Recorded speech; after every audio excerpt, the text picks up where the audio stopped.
Corona महामारी को हराने के लिए देश में टीकाकरण अभियान को आज 1 साल पूरा हो गया। आज ही के दिन 16 जनवरी 2021 को स्वास्थ्य कर्मियों और फ्रंटलाइन वर्कर्स को टीका लगाने की शुरुआत की गई। आज ही के दिन भारत में कोरोना के खिलाफ वैक्सीन का हथियार तैयार किया गया।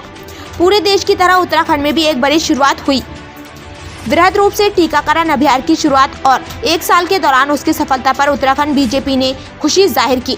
बीजेपी के प्रदेश प्रवक्ता सुरेश जोशी ने इस विषय में मीडिया कर्मियों को जानकारी देते हुए कहा कि विपक्ष ने इस टीकाकरण अभियान पर तमाम सवाल उठाए। इसके बावजूद देश की जनता ने सरकार का साथ दिया और आज हम इस अभियान में पूरी तरह सफल हुए। उन्होंने कहा कि देश भर में वैज्ञानिकों ने कोरोना से लड़ने के लिए संजीवनी बूटी खोज निकाली। सुरेश जोशी ने कहा कि 157 करोड़ से ज्यादा लोगों को पहली डोज लग चुकी है, वहीं 66 करोड़ लोगों को देश भर में पहली डोज लग गई। उन्होंने कहा कि 17 सितंबर को प्रधानमंत्री नरेंद्र मोदी के नेतृत्व में लक्ष्य से ज्यादा भारत में टीकाकरण किया जाएगा।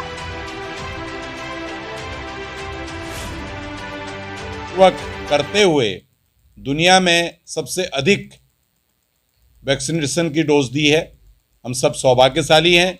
आप सब लोग यहाँ पर बैठे हैं, मुझे लगता है कि लगभग सभी लोग 2-2 डोज लगा चुके होंगे और तीसरी डोज की आप लोग प्रतीक्षा कर रहे होंगे, क्योंकि फ्रंट लाइनर्स को हम तीसरी डोज भी दे रहे हैं। आप सभी लोग उसी श्रेणी में आते हैं।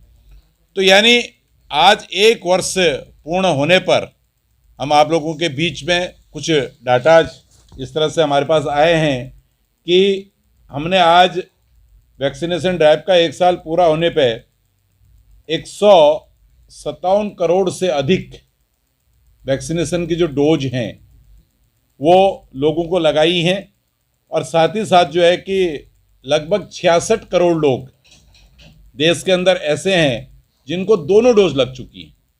पहली डोज भी लग चुकी है और दूसरी डोज भी लग चुकी है।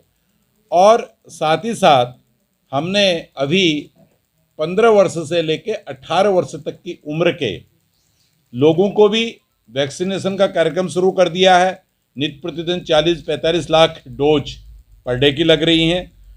और सबसे बड़ी बात यह है कि आज हर क्षेत्र में, चाहे वो आदिवासी क्षेत्र हो, चाहे वो ग्रामीण क्षेत्र हो, चाहे वो शहरी क्षेत्र हो, हर क्षेत्र में कोरोना का जो वैक्सीनेशन कार्यक्रम है वो डोर टू डोर संचालित हो रहा है। ये बहुत बड़ी बात है कि इतने कम समय पे हम लोगों ने एक ऐसी मशीनरी को डेवलप किया कि जो हर ग्रामीण क्षेत्र में जाकर के हर परिवार को डोज देने का काम कर रही है। अभी 15 से 17 साल के बच्चों को जो हमने वैक्सीनेशन का काम शुरू किया है उसको मात्र 10 दिन का समय हुआ, 10-12 दिन का, जिसमें हम 3 करोड़ से अधिक बच्चों को हम वो डोज लगा चुके हैं अभी तक। उसके साथ साथ ही प्रधानमंत्री जी ने 17 सितंबर को भारत में कोविड वैक्सीनेशन का जो रिकॉर्ड बना था कि इस देश के अंदर एक रिकॉर्ड मात्रा में वैक्सीनेशन हुआ। मैं इस बात का जिक्र इसलिए कर रहा हूं, आप लोग सब एक बुद्धिजीवी वर्ग के लोग हैं और इंटरनेट की दुनिया से हर मिनट, हर समय, हर पल जुड़े रहते हैं और आपको सब जानकारी है। यूएस, ब्रिटेन, फ्रांस ऐसे जो एक बहुत एडवांस कंट्रीज हैं वो भी कहीं न कहीं हमारे वैक्सीनेशन कार्यक्रम को अपने यहाँ एक तरह से एक मिसाल मानते हैं। आज अगर 33 करोड़ की यूएस की आबादी है तो 33 करोड़ की आबादी भी अभी तक 100% वैक्सीनेट नहीं हुई है और आज भी उनके यहाँ 10 लाख 12 लाख, आप लोग रोज़ टीवी में देखते हो, इंटरनेट में देखते हो कि 10-12 लाख केसेज आते हैं। लेकिन हम लोगों ने वैक्सीनेट भी किया और उसके साथ साथ सरकारों ने आप लोगों के सहयोग से, इसमें देखो मीडिया का बहुत बड़ा सहयोग है, इसमें मीडिया के मित्रों का बहुत बड़ा सहयोग है इस देश के अंदर वैक्सीनेशन कार्यक्रम पे जागरूकता लाने में। जो हर पल हर क्षण बड़े बड़े मीडिया घरानों ने हमको सचेत किया और आपकी सचेतता के कारण जो है कि हर आदमी को फिक्र हुई, मास्क लगाना शुरू किया, सैनिटाइजेशन करना अपने को शुरू किया, अपने हाथों को धोना शुरू किया और आपके प्रचार और प्रसार से एक ताकत हमको ऐसी मिली देश को कि भाई कम से कम अधिक लोग जो है इस संक्रमण से बचे भी और कम से कम मौतें भी हुई। आज भी अगर हम देखते हैं तो जिस तरह से ओमिक्रॉन का पूरे दुनिया में एक खतरा बना हुआ है, हमारे देश में ओमिक्रॉन की संख्या जरूर बढ़ रही है लेकिन बिल्कुल एकदम माइनर मैं कह सकता हूं कि लोग हॉस्पिटल जा रहे हैं। अभी हम लोग ही कई इसमें बैठे होंगे, हो सकता है कोविड हो, लेकिन हल्के सिम्टम्स हैं, सावधानी बरत रहे हैं, तो हम उस पर बचे हुए हैं। इसलिए आइए, तो ये इस तरह का